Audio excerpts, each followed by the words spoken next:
ಬೀದರ್ ಜಿಲ್ಲೆಯ ಬಸವಕಲ್ಯಾಣ ತಾಲೂಕಿನ ಬಸವಕಲ್ಯಾಣ ನಗರದ ಎಪಿಎಂಸಿ ಮಾರುಕಟ್ಟೆಯ ಜಾನುವಾರುಗಳ ಮಾರಾಟ ಸ್ಥಳದಲ್ಲಿ ಸೂಕ್ತವಾದ ನೀರಿನ ವ್ಯವಸ್ಥೆ ಇಲ್ಲದೆ ಮತ್ತು ಜಾನುವಾರುಗಳು ಪರದಾಡುವ ಪರಿಸ್ಥಿತಿ ನಿರ್ಮಾಣವಾಗಿದೆ ಎಂದು ಜೆಡಿಎಸ್ ನಗರ ಘಟಕದ ಪ್ರಧಾನ ಕಾರ್ಯದರ್ಶಿ ಧನರಾಜ್ ರಾಜೋಳೆಯವರು ತಿಳಿಸಿದ್ದಾರೆ.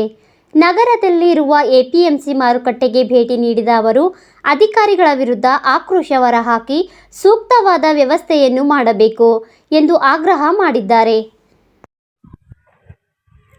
ಬಸವಕಲ್ಯಾಣ ನಗರದ ಎಪಿಎಂಸಿ ಮಾರ್ಕೆಟ್ ಸುಮಾರು 2 ವರ್ಷದಿಂದ ಕುಡಿಯುವ ನೀರಿನ ವ್ಯವಸ್ಥೆ ಇಲ್ಲದ ಕಾರಣ ದನ ಕರುಗಳಿಗೆ ಬಹಳ ತೊಂದರೆ ಆಗುತ್ತದೆ. ಎಲ್ಲ ನೋಡಿದ್ರೆ ಅಲ್ಲೇ ಗಿಡ ಗಂಟಿಗಳು ಇದೆ.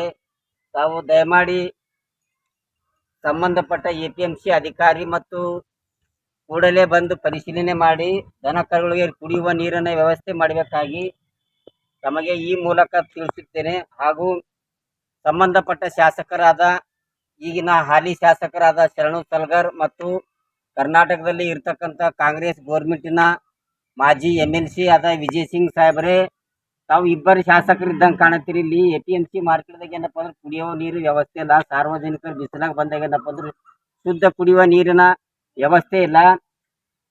ತಾವು ದಯಮಾಡಿ ಫಂಡ್ದಂತ ತಂದು ಕುಡಿಯುವ ನೀರಿನ ವ್ಯವಸ್ಥೆ ಮಾಡ್ತೀರಿ, CC ರೋಡ್ ಮಾಡ್ತೀರಿ, ಗಿಡ ಗಂಟಿಗಳೆಲ್ಲ ವ್ಯವಸ್ಥೆ ಹದಗೆಟ್ಟಿದೆ. ತಾವು ದಯಮಾಡಿ ಏನಪ್ಪ ಅಂದ್ರೆ ಈ ಎಪಿಎಂಸಿ ಮಾರ್ಕೆಟ್ ಸುಂದರವಾದ ಎಪಿಎಂಸಿ ಮಾರ್ಕೆಟ್ ಮಾಡಬೇಕಾಗಿ ತಮಗ ಈ ಮೂಲಕ ನಾನು ಮಾನ್ಯ ಶಾಸಕರಿಗೆ ವಿನಂತಿಸಿಕೊಳ್ಳುತ್ತೇನೆ.